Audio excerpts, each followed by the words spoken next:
All right, so now let's break the solo down. We're going to be using a combination of A major pentatonic and A minor pentatonic. Here's the first phrase. 1, 2, 3, 4.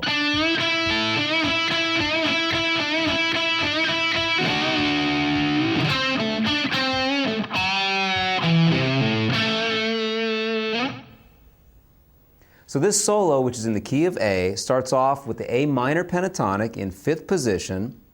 We're going to bend up a whole step from the 7th fret of the G string, then play 5 on the B string, 5 on the high E string. Sounds kind of like a Chuck Berry lick. Now we're going to bend up a whole step from the 7th fret of the G string and play 5 on the B string 2 times.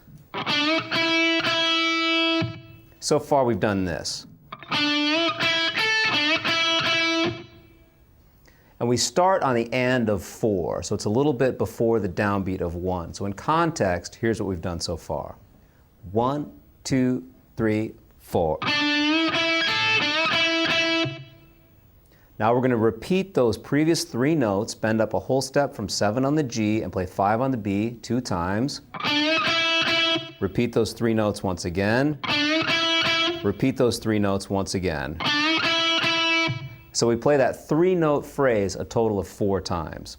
So now here's what we've done so far. 1, 2, 3, 4.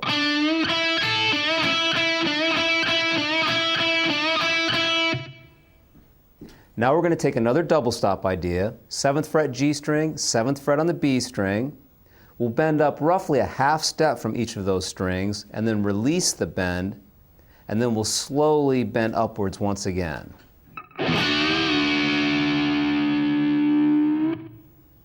More minor pentatonic now, 5 on the G string, 7 on the D string, 7 to 5 on the G string, and we can bend up just slightly from the 5th fret of the G string here.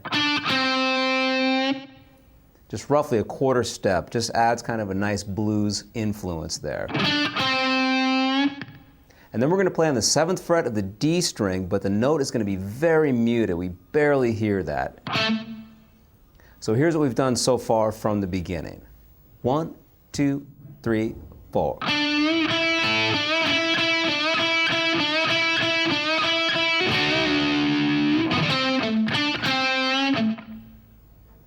Now the reason I believe that 7th fret of the D string is so muted is because now we're going to shift positions, and we have to do this rather quickly.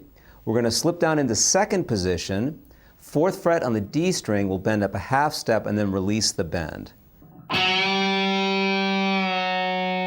Followed by the 2nd fret of the D string, A string, 3rd fret to the open string. So that's a pull off there. And then back to the A note on the 2nd fret of the G string.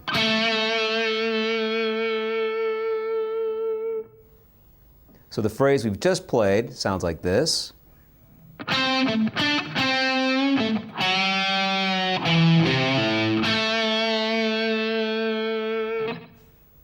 And here's what we've done so far.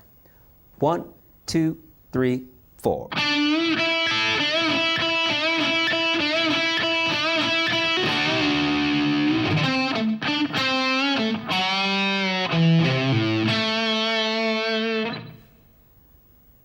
All right, so now I'll play through the second half of the solo, and then we'll break it down. 1, 2, 3, 4, 1.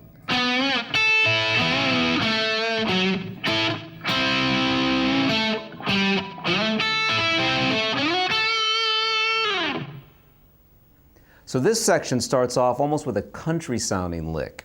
We're going to bend up a whole step from the 4th fret of the G string, and then grab 5 on the high E, followed by 5 on the B.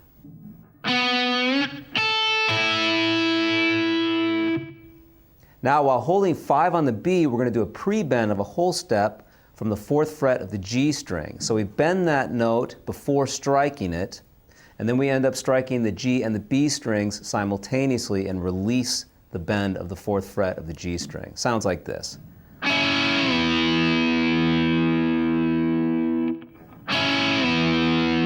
And if we put all that together, here's what we've just done.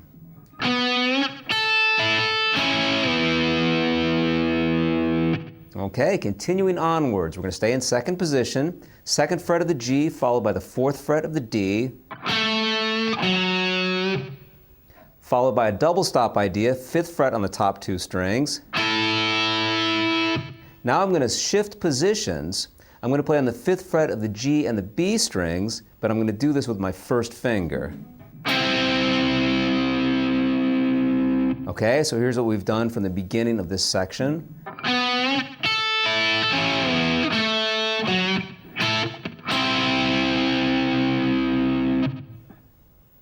Now the solo continues in fifth position, 7 to 5 on the D string. Slide into the seventh fret of the D string. Now we're going to play on the fifth fret on the E string, followed by the B string, followed by the G string, before coming back to the seventh fret of the D. So we've just done this.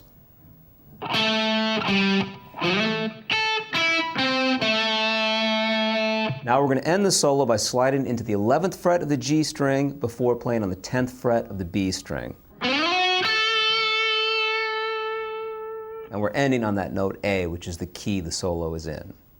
Okay, so here's the second half of the solo, starting from that country lick. This starts on the downbeat of 2.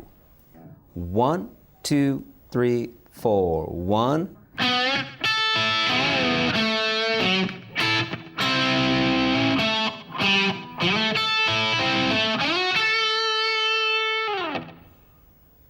All right, so there are all of the notes. Now I'm going to go ahead and do the performance at a medium tempo, and then I'll do it at the slow tempo. So here's more performances of Highway to Hell.